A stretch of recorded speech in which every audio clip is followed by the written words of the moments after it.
Para po sa ating INC News and Social Civic Activity sa distrito po ng Tandag City, Surigao del Sur ay nagsagawa ng isang Family Fun Day activity. Babalitaan tayo ni kapatid na Nexie Gracia.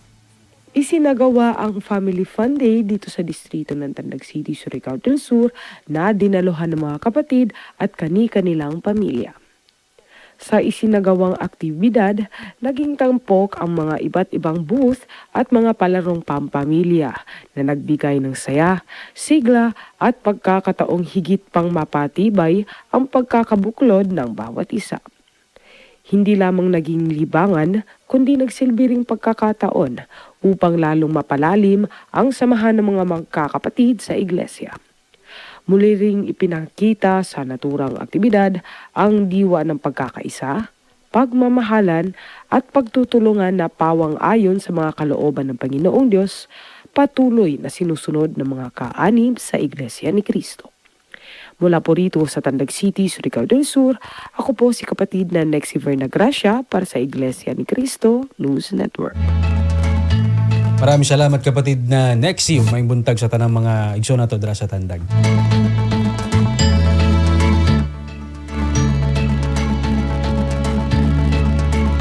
Samantala sa District Ecclesiastico ng Calcar City, Cebu, sinagawa naman ng isang pamamahayag ng mga salita ng Diyos. May report si kapatid na Candice Lastra. Ipinag-anyaya ng mga kapatid dito sa Distrito Ecclesiastico ng Calcar City, Cebu ang isinagawang pamamahayag ng mga salita ng Diyos sa lokal ng Langtad.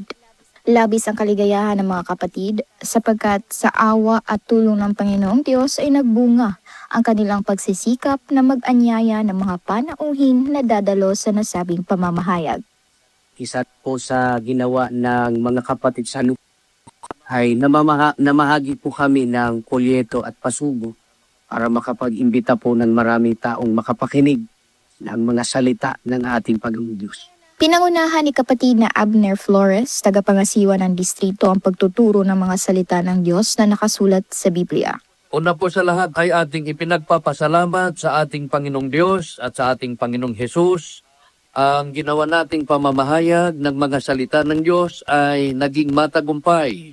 Ito po ay sa layunin na tayo ay lubos na makipagkaisa sa ating tagapamahalang pangkalatan, kapatid na Eduardo B. Manalo, maging sa ating pangalawang tagapamahalang pangkalatan, kapatid na Angelo Eranio Manalo, ng gawaing pagpapalaganap ay bilang pagtupad na rin sa mga aral ng Diyos na siya mismo ang may ibig na lahat ay makaalam ng katotohanan o ng mga salita niya at ng ang tao ay maligtas.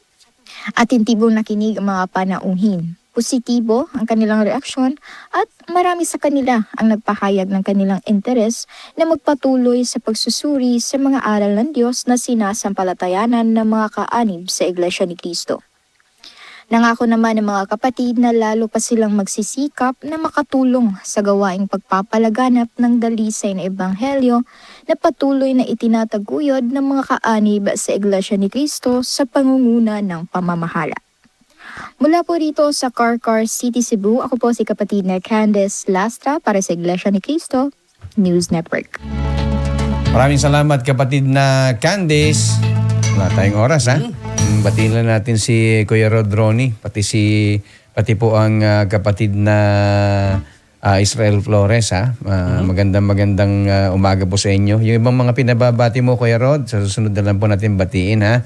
At si ka Eleanor Dalida, ay, nanonood dyan sa may Tansa, Cavite. Si Mami Ellen yan, ha? Si Mami Ellen, magandang umaga.